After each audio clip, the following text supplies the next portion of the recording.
What? Wait, what? Imagine, just for a moment, that you were standing in this softly lit, climate-controlled room. Right. And right in front of you, resting delicately on a specialized foam cradle, is a book. You carefully open the cover, and you are looking at genuinely medieval parchment. Wow. I mean, this is a material that's over 600 years old. The pages are just filled with these incredibly vivid, intricate illustrations and lines of flowing, elegant handwriting. Yeah, it sounds beautiful. It is, but, well, there's a massive catch. Nobody on Earth can read a single word of it. Not one word. And I think it's crucial to establish right from the start that this is not a myth, right? Right, like an internet hoax or something. Exactly. It's not a clever hoax or a prop from a fantasy film. It is a very real physical object that sits in a vault today. It's just wild. It is known as the Voynich Manuscript, and it is currently baffling the absolute greatest scientific and linguistic minds in the world. And so today, our mission for this deep dive is to explore exactly why this singular object, literally just a stack of illustrated animal skin from the 15th century, has actively defeated every single attempt to understand it. Yeah, we're going to try to figure out what it might actually be. Because when you look at the ink on the page, you see the loops and the curves of the letters, and your brain immediately recognizes the visual rhythm. Oh, absolutely. You think, oh, this is a book, so I should be able to read this. Right. But you can't. It just sits there completely silent. The sheer impossibility of it is what pulls you in, I think. You're looking at this transmission from the past, and the signal is crystal clear. Pristine handwriting. But we have absolutely no idea how to decode the message. So the story of how we even know about this book starts back in 1912. Right.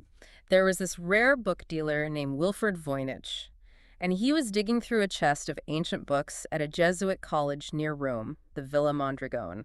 Which sounds like the start of an adventure movie. Totally. And he pulls out this completely bizarre manuscript. Today, it's safely housed at Yale University's Beinecke Rare Book and Manuscript Library. Right, and the physical reality of the object is what anchors this whole mystery for me. Like, we aren't just guessing about its age. Exactly. Modern science has given us a really solid foundation of facts here. Scientists have actually subjected the manuscript to radiocarbon dating. Okay, and how does that work again, just briefly? Well, they take a microscopic sample of the parchment and measure the decay of an isotope called carbon-14. Right. Because carbon-14 decays at a known, completely predictable rate, measuring what is left acts like a biological stopwatch. Oh, that makes sense. And that stopwatch proved that the animal skin used to make the pages dates back to the early 15th century, specifically between 1404 and 1438. Over 600 years ago. So we know for a fact it isn't some modern forgery slipped into an archive. Nope, definitely not. It was made by human hands on this planet using earthly materials.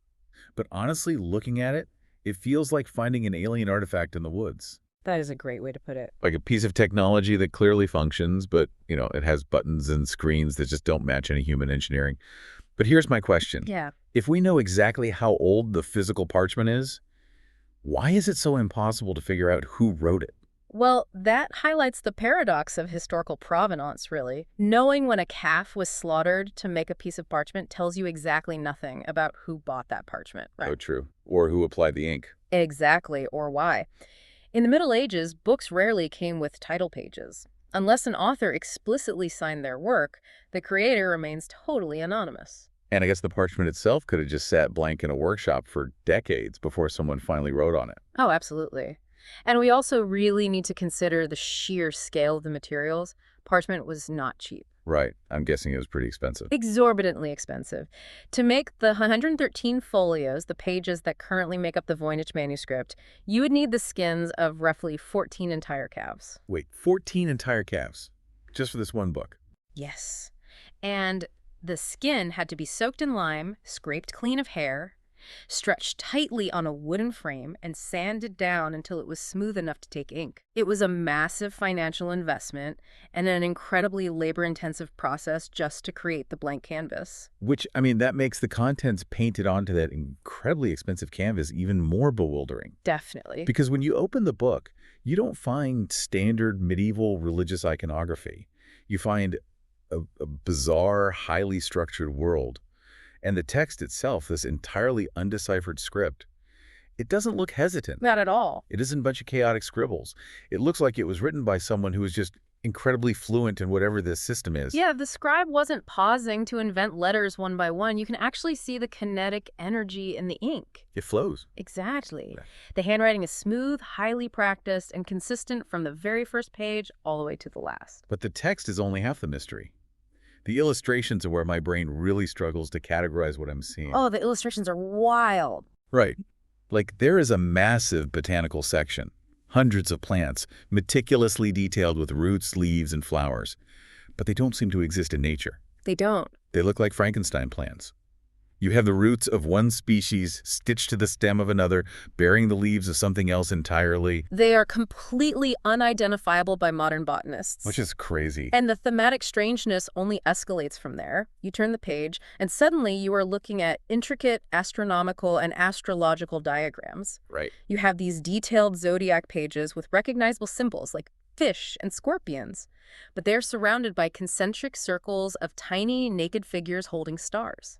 And those figures lead right into what is arguably the most surreal section of the entire manuscript. Historians call it the balneological section. Which is really just a fancy word for bathing. Right, bathing. It's an entire chapter filled with illustrations of small, mostly female figures bathing in what look like these green pools or tubs. Yeah. And they're all connected by this complex, elaborate network of tubes and pipes. And the plumbing defies any medieval engineering logic. It really does. Some of the pipes swell and narrow in ways that look almost biological, resembling blood vessels or internal organs, while others look like weird functional aqueducts. It's like a medieval medical text merged with a surrealist anatomical diagram. It's so weird. And we haven't even mentioned the foldouts yet. Oh, right, the foldouts, which are exceptionally rare in medieval manuscripts because parchment is so sensitive to changes in humidity. It warps, right? Exactly. It warps and degrades when handled excessively. But this book contains several of them, including one massive 6-panel foldout known as the Rosette's Folio. 6 panels. Yeah. It features this sprawling map-like diagram of 9 circular nodes connected by walkways, castles, and what looks like a volcano. The fact that whoever made this went through the trouble of engineering a fragile 6-panel foldout means they absolutely needed that specific diagram to be larger than a single page. Right. It wasn't just an afterthought. It's such a surreal combination of elements. I mean, how do bathing figures in biological pipe networks connect to imaginary botany, which then connects to a 6-panel map and the stars? That's a great question. It feels like we are peering into the notebook of an eccentric genius from another dimension. But let's look at the writing running around all these bizarre illustrations. Does the script just look like random, chaotic scribbles, or does it possess the visual structure of a real, functional language? It looks incredibly real, which is what makes it so maddening. It has distinct word boundaries. There are prefixes and suffixes. Okay. And it follows something called Zipf's law. Zipf's law, what is that? So in linguistics, Zipf's law states that in any natural human language, the most frequent word occurs roughly twice as often as the second most frequent word, 3 times as often as the third, and so on. Oh, wow. Yeah, it is a mathematical signature of organic language. And the Voynich text perfectly adheres to Zipf's law. So it mimics the exact mathematical fingerprint of real human speech. If it looks structured and follows linguistic laws, it feels like it must be solvable. Right, and that has led to some of the most intense code-breaking efforts in human history. The caliber of minds that have tried and failed to crack this book is staggering. I can imagine. During the World Wars, military cryptographers like William Friedman, the man who led the team that broke the Japanese pure PLE cipher, spent years of their lives staring at these pages. Wait, the guy who broke military ciphers during the war? Yep. They applied the exact same rigorous decryption techniques they used to win wars. But they hit a wall. Because, I mean, a military cipher is a known language hidden behind a mathematical substitution, right? If the Voynich Manuscript isn't a simple substitution code, those techniques wouldn't work. It's like trying to pick a lock when the door doesn't actually have a keyhole. Precisely. And when human codebreakers failed, we turned to modern science. We mentioned radiocarbon dating earlier, but scientists have also conducted deep pigment analysis using X-ray diffraction. X-ray diffraction, how does that work exactly? Well, it involves shooting a beam of X-rays at a microscopic fleck of the ink. Different minerals in the ink scatter those X-rays in unique, predictable patterns. Like a fingerprint. Exactly. It acts as a chemical fingerprint. By reading that fingerprint, scientists proved that the ink is made of iron gall. Which is what? It's a mixture of oak galls and iron sulfate that was super common in the Middle Ages, and the colored pigments are entirely consistent with the Renaissance period. There are no modern chemicals, no anachronistic dyes. So the chemistry completely confirms the age. But what happens when we throw our most powerful analytical tools at the text itself? Oh. Because I know computer scientists have fed the manuscript into artificial intelligence algorithms to find a hidden structure. They have, yeah. They were analyzing something called character entropy. Entropy. Entropy in linguistics is basically a measure of predictability. If a language has low entropy, it means it is highly predictable and repetitive. Okay, got it. And what the algorithms found is that the Voynich text has unusually low entropy. It is almost too predictable. The words are highly constrained in length. Rarely very short, rarely very long. But wait, algorithms are specifically designed to optimize for pattern recognition. True. If you feed an AI random but highly repetitive characters, won't it just highlight structural anomalies and present them as syntax? That's a very real possibility. It feels like listening to a song in a language you don't speak. You know, you can hear the chorus, you can feel the rhythm, and you know it's a song, but you can't translate a single lyric. Are computers just finding ghosts in the machine, desperately searching for patterns in a text where none actually exist? That is the big danger of using AI on historical texts. Human languages have organic messiness, Yeah, like exceptions to rules. Exactly, exceptions, loan words, evolutionary quirks. And the manuscript lacks the typical punctuation we see in natural languages. So the structure the algorithms measure might simply be a mathematical mirage rather than a linguistic reality, which leaves us with the mind-boggling conclusion that despite human code breakers, chemical analysis, and supercomputers, not a single sentence has ever been definitively translated. It literally defeats everything, which really forces us to ask, if it isn't a code meant to be broken, what else could it logically be based on the evidence we do have? Well, historians and linguists generally debate 5 main theories. Okay, let's hear it. The first is that it is an entirely unknown, extinct human language. Perhaps it is the phonetic spelling of a dialect from a specific isolating culture that was never recorded anywhere else, which would make this the sole surviving document of that culture. Like a small linguistic pocket that died out before anyone else could document it. Exactly. That makes a lot of sense. What is the second theory? The second is the cipher theory. This suggests that underneath the strange letters is a known language, maybe Latin, maybe an early form of Italian or German, but the author used an incredibly sophisticated, perhaps entirely unique encryption method to hide the meaning. They might have done this because the medical or botanical information was considered heretical by the church. But if it is a cipher built by a human mind in the 1400s, it's wild that a modern supercomputer hasn't cracked it. It really is. Even the most brilliant medieval code should eventually fall to algorithms capable of processing millions of permutations a second, shouldn't it? You would think so, which leads to the third theory.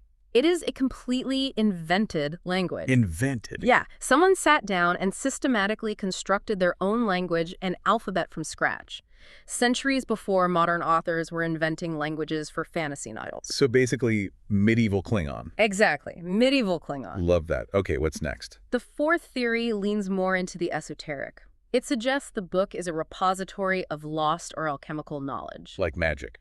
Sort of. The strange plants and astrological charts might be a symbolic language used by alchemists to record scientific wisdom they didn't want the uninitiated to understand. Interesting. And the final theory? The fifth theory is that the entire manuscript is a meaningless, highly elaborate hoax. A complete con job designed to look just real enough to fool a wealthy 15th century nobleman into thinking he was purchasing a book of profound magical secrets. See, the hoax theory is where I really get hung up, especially when we look back at the physical evidence we just talked about. Cost, you mean? Yes. We established that making this book required the skins of 14 calves. The iron gall ink had to be painstakingly mixed. The colored pigments were expensive. Very true. If it is a hoax, you are essentially burning a massive financial fortune to create a prank. You don't use high-quality vellum to write gibberish unless you are absolutely certain a buyer will pay double what it cost you to make it. You're right. The sheer cost of the materials is the strongest argument against the hoax theory.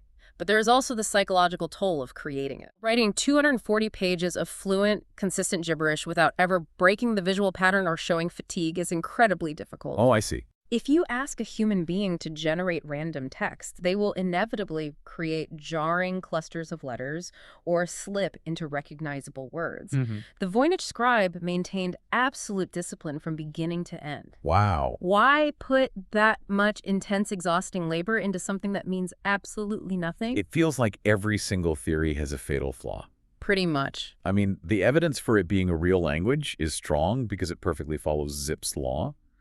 But our total inability to translate a single word suggests it might be nonsense. Right. The hoax theory makes sense to the nonsense botany, but the monumental cost and effort make a hoax highly improbable. You're just trapped in an intellectual cul-de-sac here. We really are. And this is exactly why the manuscript transcends cryptography and becomes almost like a philosophical mirror. A mirror. Yeah, it raises profound questions about human nature and our relationship with the past.